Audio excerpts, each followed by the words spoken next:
रामकृष्ण हरी नर्मदे हर. आज दिनांक 19 मार्च 2026. आजपासून आपल्या मराठी नवीन वर्षाला सुरुवात होणार आहे. आज गुढीपाडवा आहे. त्यानिमित्त सर्वांना गुढीपाडव्याच्या हार्दिक हार्दिक शुभेच्छा. नर्मदा मैयाच्या परिक्रमेमध्ये आपण सलग 120 ते 25 दिवस व्हिडिओच्या माध्यमातून एकत्र येत होतो, भेटत होतो, काही संवाद आपला होत होता. पण घरी परतल्यानंतर काही महत्त्वाच्या कामांमुळे, साधनेमुळे किंवा वैयक्तिक कामांमुळे आपल्याला व्हिडिओ बनवता आला नाही आणि तुमच्याशी संपर्क साधता आला नाही. त्याबद्दल सर्वप्रथम मी दिलगिरी व्यक्त करतो.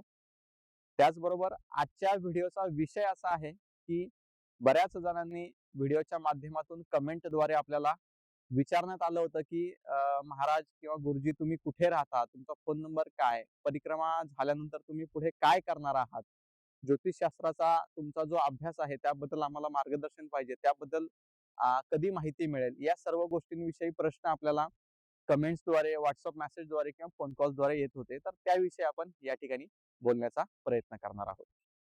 रामकृष्ण हरी नर्मदे हर. आपण प्रत्येक व्हिडिओच्या डिस्क्रिप्शन मध्ये लिहित होतो की जीवनाच्या दुसऱ्या पर्वाची सुरुवात किंवा दुसऱ्या अध्यायाची सुरुवात म्हणजे नक्की काय.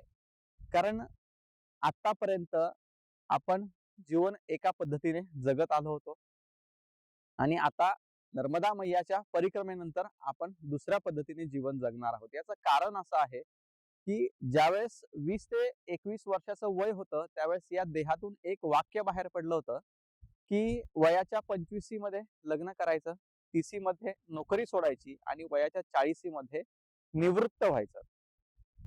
हे वाक्य ज्यावेळेस आपण सतत वेळोवेळी घरी उच्चारत होतो त्यावेळेस प्रत्येकाला प्रश्न पडत होता की वयाच्या 40 मध्ये निवृत्ती घ्यायची म्हणजे काय करणार, कोणतंही कर्म करायचं नाही असं का.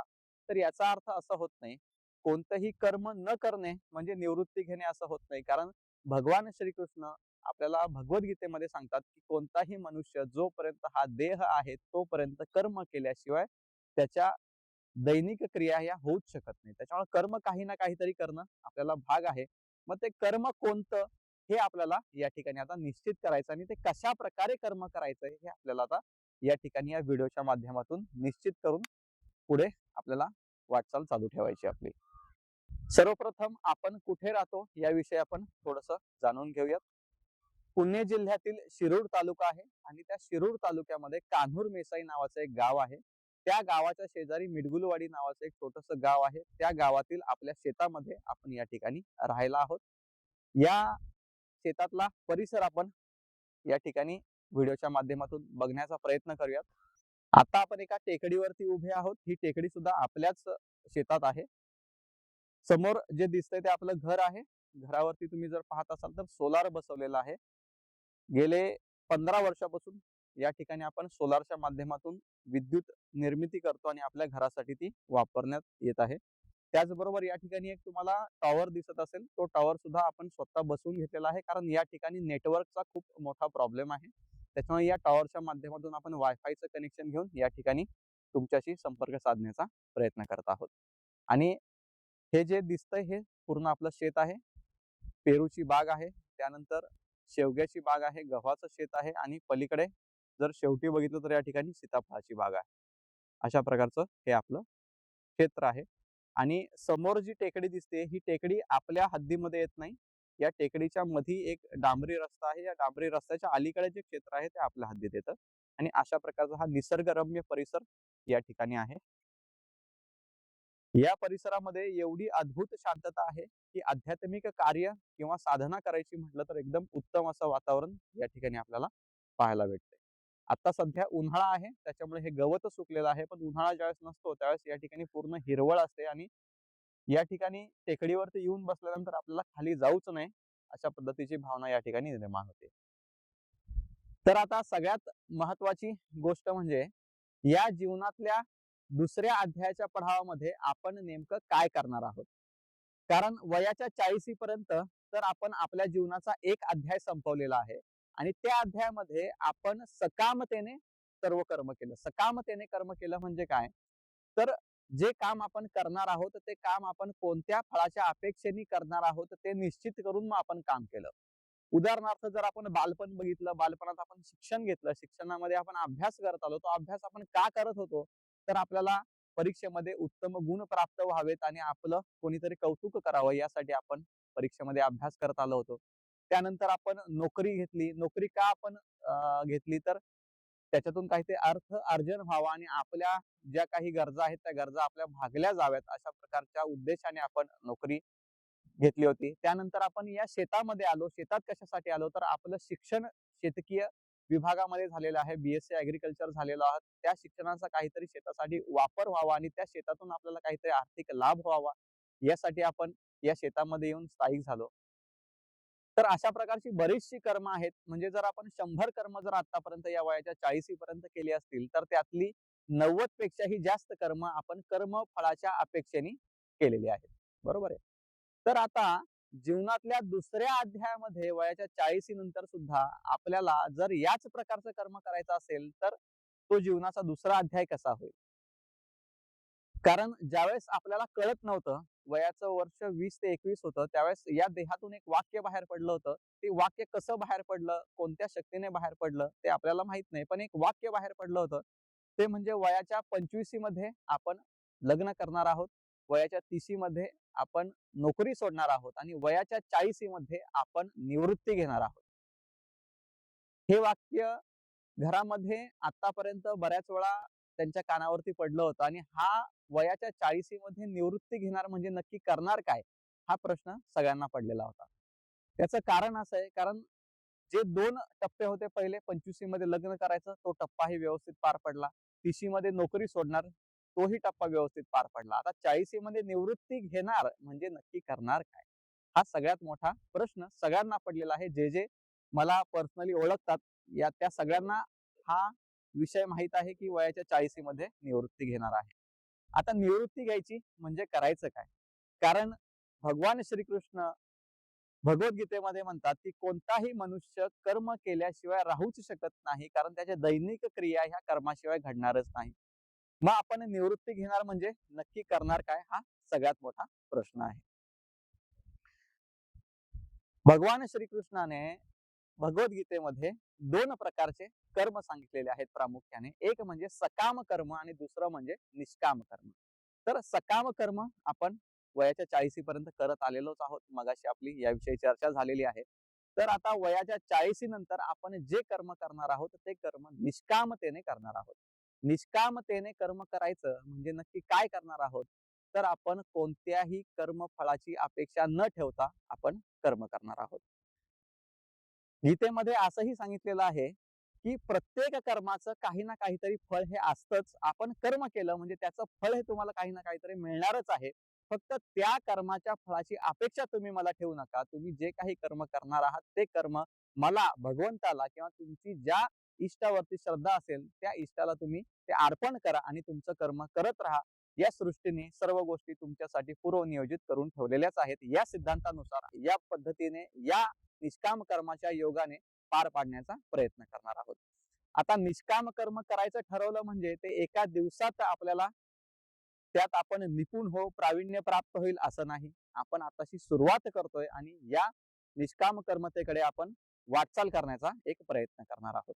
आपण निष्काम कर्म या योगाद्वारे जी कर्म करणार आहोत त्यामध्ये प्रामुख्याने 3 कर्म आपण निवडलेली आहे. एक म्हणजे धरती मातेची सेवा, दुसरी गोष्ट म्हणजे आध्यात्मिक सेवा आणि तिसरी म्हणजे ज्योतिषीय सेवा. तर या 3ही सेवा आपण कशा पद्धतीने करणार आहोत हे या ठिकाणी थोडक्यात सांगण्याचा प्रयत्न करत आहे.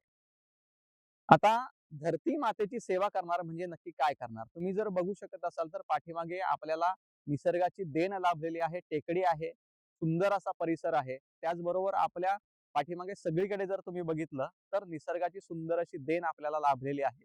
तर या निसर्गाची जी देण आपल्याला लाभलेली आहे ती देण आपण सजवण्याचा प्रयत्न करणार आहोत. तर तो प्रयत्न आपण कसा करणार आहोत? तर हा जो निसर्गरम्य परिसर आपल्याला लाभलेला आहे, या परिसरामध्ये आपण वेगवेगळे वृक्ष, वेगवेगळ्या औषधी वनस्पती आणि वेगवेगळी पिके बाजारात विकण्याच्या उद्देशाने तयार न करता या निसर्गासाठी, या निसर्गाची जी देण आपल्याला लाभलेली आहे त्या निसर्गाचं सौंदर्य वाढवण्यासाठी, त्याचबरोबर आपल्या कुटुंबाला उपयोगी असं धान्य, उपयोगी असा भाजीपाला, उपयोगी अशा वनस्पती निर्माण करून आपल्या कुटुंबाच्या उदरनिर्वाहासाठी त्याचा वापर करण्याचा आपण प्रयत्न करणार आहोत. आता यातही तुम्ही म्हणाल की महाराज, मग तुम्ही ज्यावेळेस कुटुंबाचा उदरनिर्वाह करण्याचा प्रयत्न करताय त्यावेळेस तर तुम्ही कर्मफलाची अपेक्षा ठेवली. आता निष्काम कर्मयोग एवढा सोपा नाहीये. कर्मफलाची अपेक्षा ठेवणं आणि न ठेवणं याच्यामध्ये एकदम बारीक असा फरक आहे. समजून सांगण्याचा एक प्रयत्न करतो. उदाहरण घ्या, तुम्ही एक वनस्पती लावली, वांग्याचं झाड लावलं, बरोबर आहे. तर वांग्याचं झाड लावल्यानंतर त्या झाडाला फळ आलं आणि जर ते फळ कीटकाने किंवा एखाद्या रोगाने खाल्लं, तर ते फळ त्या कीटकाचं किंवा त्या रोगाचं किंवा त्या आळईचंच होतं असं समजून ते त्याला अर्पण करणे. आणि जर त्या वांग्याच्या झाडाला एखादं चांगलं फळ लागलं जे की आपल्याला आपल्या उदरभरणासाठी त्याचा उपयोग होऊ शकतो, तर ते फळ काढणे आणि ते प्राप्त करून त्याचा उपभोग घेणे, अशा प्रकारे हा निष्काम कर्मयोग या वनस्पतींच्या सेवेतून, वनस्पतींच्या माध्यमातून, झाडांच्या सेवेतून, झाडांच्या माध्यमातून साधण्याचा आपण प्रयत्न करणार आहोत. हे थोडक्यात सांगण्याचा या ठिकाणी प्रयत्न केलेला आहे. याविषयी आपण ज्या ज्या वेळेस जे जे कार्य करू त्या वेळेस त्या गोष्टीवरती चर्चा करण्याचा प्रयत्न आपण व्हिडिओच्या माध्यमातून करूयाच. रामकृष्ण हरी नर्मदे हर. दुसरी गोष्ट म्हणजे अध्यात्म सेवा आहे. आता अध्यात्म सेवेमध्ये आपण काय करणार, तर सगळ्यात महत्वाची गोष्ट म्हणजे आध्यात्मिक ज्ञान जेवढं जास्तीत जास्त वाढवता येईल ते वाढवण्याचा प्रयत्न आपण या ठिकाणी करणार आहोत. आणि ते ज्ञान फक्त आपलं न वाढवता आपली 2 मुलं आहेत, बायको आहे, या सगळ्यांच्या माध्यमातून ते ज्ञान वाढवण्याचा आपण प्रयत्न करणार आहोत. आणि या अध्यात्मामध्ये जी काही सेवा देता येईल ती निशुल्कपणे, निष्कामतेने देण्याचा प्रयत्न करणार आहोत. आजही आपली अध्यात्म सेवा थोड्याफार प्रमाणात चालू आहेच. आपण हरिपाठाचे व्हिडिओ बनवण्याचा प्रयत्न या पाठीमागेही केलेला आहे. साधारण 13 अभंग आपले व्हिडिओच्या माध्यमातून निरूपण करून या अल्पबुद्धीमध्ये जे काही पाझरलं ते त्यामध्ये सांगण्याचा प्रयत्न केलेला आहे त्या त्या वेळेच्या बुद्धीनुसार. तर आता तेच निरूपण पुढे चालू ठेवण्याचा प्रयत्न करणार आहोत. त्याचबरोबर आपली 2 मुलं आहेत, एक मुलगा आणि एक मुलगी. यांनाही आध्यात्मिक क्षेत्रामध्ये पुढे प्रगती करण्यासाठी ज्या ज्या काही गोष्टींची आवश्यकता असेल त्या सर्व गोष्टींची आवश्यकता त्यांची पूर्ण करण्याचा प्रयत्न या ठिकाणी करण्यात येणार आहे. उदाहरणार्थ शास्त्रीय संगीत शिकण्याची गोष्ट असेल, आताही ते शास्त्रीय संगीत शिकत आहेत. साधारण 2 वर्ष झालेले आहेत शास्त्रीय संगीत ते शिकतात. काही व्हिडिओज मध्ये तुम्ही त्यांना अभंग वाजवताना, गवळण वाजवताना किंवा काही आध्यात्मिक गोष्टींमध्ये त्यांचा प्रवास पुढे चालू ठेवताना त्यांना तुम्ही पाहिला असेलच. आणि या पुढेही ते कार्य त्यांच्या हातून सतत घडत राहावं आणि त्यांनाही निष्काम कर्मयोग शिकवण्याचा प्रयत्न या ठिकाणी करण्यात येणार आहे. ही आध्यात्मिक सेवा आहे. रामकृष्ण हरी नर्मदे हर. निष्काम कर्मयोगामध्ये आपण तिसरं जे कर्म निवडलेलं आहे ते कर्म म्हणजे ज्योतिष सेवा. नर्मदा मैयाच्या परिक्रमेत असताना आपल्याला भरपूर प्रश्न येत होते, फोन येत होते, व्हॉट्सअप मेसेज येत होते की महाराज आम्हाला आमची कुंडली पाहायची आहे, तुमचा वेळ कधी असेल. तर आपण परिक्रमेच्या अनुष्ठानात असल्यामुळे त्या ठिकाणी कुंडली पाहिली नाही, त्याबद्दलही दिलगिरी व्यक्त करतो. आणि ज्योतिषीय सेवा आपण तिसरी जी आहे ती आपली या निष्काम कर्मयोगामध्ये करणार आहोत. या ज्योतिष सेवेला निष्काम कर्मयोगामध्ये कसं आणायचं हा सगळ्यात मोठा प्रश्न होता. पण त्या प्रश्नावरती सुद्धा आपल्याला नर्मदा मैयाच्या कृपेने, भगवंताच्या कृपेने मार्ग सापडलेला आहे. ज्या कोणत्या जातकाला स्वतःची कुंडली तपासून घ्यायची असेल, ज्योतिषीय मार्गदर्शन पाहिजे असेल, त्या जातकाने त्यांचा जन्म तपशील आणि प्रश्न, जन्म तपशील म्हणजे जन्म तारीख, जन्मवेळ आणि जन्म ठिकाण, आणि त्यांच्या मनात काय प्रश्न आहे, कोणती अडचण आहे, त्या अडचणींविषयी 1-2 ओळीमध्ये लिहून जो खाली स्क्रीनवर या ठिकाणी नंबर दिसत असेल 9075025050 या नंबरवरती आपल्याला पाठवायचंय. पाठवल्यानंतर तुम्हाला एक वेळ मिळेल, त्या वेळेमध्ये तुमच्याशी व्हॉट्सअप कॉलच्या माध्यमातून, व्हिडिओ कॉलच्या माध्यमातून किंवा ऑडिओ कॉलच्या माध्यमातून संपर्क साधून त्याविषयी मार्गदर्शन करण्याचा छोटासा एक प्रयत्न केला जाईल. जे काही आपल्याला ज्ञान गेल्या 5 ते 6 वर्षामध्ये ज्योतिषशास्त्राच्या सेवेमध्ये सराव करता करता प्राप्त झालं, त्या ज्ञानाच्या आधारे जास्तीत जास्त चांगलं मार्गदर्शन तुम्हाला त्या ठिकाणी करण्यात येणार आहे. आता या मार्गदर्शनाबदल्यात तुम्हाला काय शुल्क द्यायचंय, किती शुल्क द्यायचंय याचा निर्णय जातकाने स्वतः करायचा आहे. हा निर्णय आपण त्यांच्या हातामध्ये ठेवणार आहोत. आतापर्यंतच्या आयुष्यामध्ये जी आपण ज्योतिषीय सेवा दिली त्या सेवेमध्ये शुल्क आपण अगोदर ठरवलं होतं. पण आता निष्काम कर्मयोगामध्ये आपल्याला कार्य करायचंय, याचा अर्थ आपण जास्तीत जास्त चांगलं मार्गदर्शन जातकाला करण्याचा प्रयत्न करणार आहोत. आणि त्या मार्गदर्शनाच्या आधारे काय लाभ जातकाला होणार आहे किती होणार आहे, किती पॉझिटिव्ह एनर्जी जातकाकडे येणार आहे, नकारात्मकता किती कमी होणार आहे, या सर्व गोष्टींवरती विचार करून जातकाने स्वतःचा निर्णय स्वतः घ्यायचा आहे आणि किती सेवा शुल्क द्यायचंय ते जातकाने ठरवायचंय. अशा प्रकारे आपण या ज्योतिष सेवेला सुद्धा निष्काम कर्मयोगामध्ये आणणार आहोत. आता ज्योतिष सेवेमध्ये तुम्हाला काय काय भेटू शकतं या ठिकाणी, तर सगळ्यात पहिली विनंती तुम्हाला एवढीच आहे की क्षुल्लक प्रश्न विचारू नका. ज्या जातकाला ज्योतिष शास्त्रावरती विश्वास नसेल, त्या जातकाला एक टेस्ट करायची असेल की खरंच ज्योतिष शास्त्रामधून काही कळू शकतं का, तर त्या जातकाने सुद्धा एकदा प्रयत्न करून बघायला काय हरकत नाही. कारण आपण शुल्क किती द्यायचं हे तर काही ठरवलेलं नाही. तुमच्या मनोभावे तुम्हाला जे वाटेल ते शुल्क तुम्ही तुमची कुंडली ऐकल्यानंतर, ज्योतिषीय मार्गदर्शन घेतल्यानंतर देऊ शकता. कारण एवढं का सांगितलं जातंय, कारण त्यात काही ना काहीतरी तुम्हाला भेटणार आहे हे 100%. आणि ते मार्गदर्शन भेटल्यानंतर तुमच्या मनामध्ये एक सकारात्मकता निर्माण होईल आणि त्या सकारात्मकतेच्या जोरावरती तुमच्या आयुष्यात जी काही संकट आहे त्या संकटांवरती तुम्ही मात करू शकता. हे 100% शाश्वत आहे. कारण ज्योतिषशास्त्र काय आहे थोडक्यात सांगतो. अगोदरही आपण रीलच्या माध्यमातून सांगण्याचा प्रयत्न केलेला आहे. ज्योतिषशास्त्र म्हणजे या देहाच्या बाहेर ज्या काही सर्व भौतिक गोष्टी आहेत त्या भौतिक गोष्टींचा अभ्यास करायचा आणि त्याचा या देहावरती काय परिणाम होतो ते ठरवणं म्हणजे ज्योतिषशास्त्र आहे.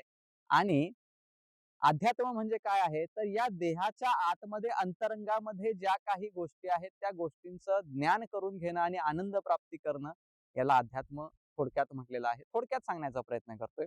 तर ज्योतिषशास्त्राच्या माध्यमातून या अध्यात्माकडे या जीवाचा प्रवास कसा होईल हे सांगण्याचा प्रयत्न या मार्गदर्शनामध्ये करणार आहे आणि तोच प्रयत्न झाल्यानंतर आपण आपल्या सर्व अडचणींमधून बाहेर पडू शकतो. तर हे काय करणार सांगण्याचा थोडक्यात प्रयत्न केलेला आहे. सर्वांना पुन्हा एकदा गुढीपाडव्याच्या हार्दिक शुभेच्छा, मराठी नववर्षाच्या हार्दिक शुभेच्छा आणि पुन्हा आपण या व्हिडिओच्या माध्यमातून या ठिकाणी भेटत राहूयात. ज्या काही तुमच्या अडचणी, शंका असतील त्या शंका तुम्ही व्हॉट्सअपच्या माध्यमातून विचारू शकता आणि त्याच्यावरती मार्गदर्शन करण्याचा नक्कीच प्रयत्न केला जाईल. रामकृष्णारी नर्मदे हर. रामकृष्णारी नर्मदे हर. सर्वांना पुन्हा एकदा गुढीपाडव्याच्या हार्दिक शुभेच्छा, मराठी नववर्षाच्या हार्दिक हार्दिक शुभेच्छा. आणि आपण आजपासून या तीनही कार्यामध्ये निष्काम कर्मयोगाने पुढे पदार्पण करण्याचा प्रयत्न करणार आहोत. ज्यांनी कोणी ज्या दिवशी नावनोंदणी केली असेल त्याच्या दुसऱ्या किंवा तिसऱ्या दिवशी त्यांना त्यांची वेळ मिळेल आणि ज्योतिषी मार्गदर्शन दिलं जाईल. तर पुन्हा भेटत राहूयात अशाच वेगवेगळ्या व्हिडिओच्या माध्यमातून. रामकृष्णारी नर्मदे हर. उद्या आपण एक व्हिडिओ बनवणार आहोत की नर्मदा मैयाच्या परिक्रमेनंतर जो आपल्या शरीरामध्ये बदल होतो त्या बदलाचं मेडिकल रिपोर्टच्या आधारे आपण विश्लेषण करण्याचा प्रयत्न करणार आहोत. कारण नर्मदा मैयाच्या परिक्रमेला जायच्या अगोदर आपण फुल बॉडी चेकअप हा रिपोर्ट काढून गेलो होतो आणि आल्यानंतरही आपण आपला मेडिकल फुल बॉडी चेकअप हा रिपोर्ट काढलेला आहे. तर त्या रिपोर्टचं आपण थोडंसं विश्लेषण करण्याचा प्रयत्न उद्याच्या व्हिडिओमध्ये करणार आहोत. रामकृष्णारी नर्मदे हर. पुन्हा भेटूयात पुढच्या व्हिडिओमध्ये.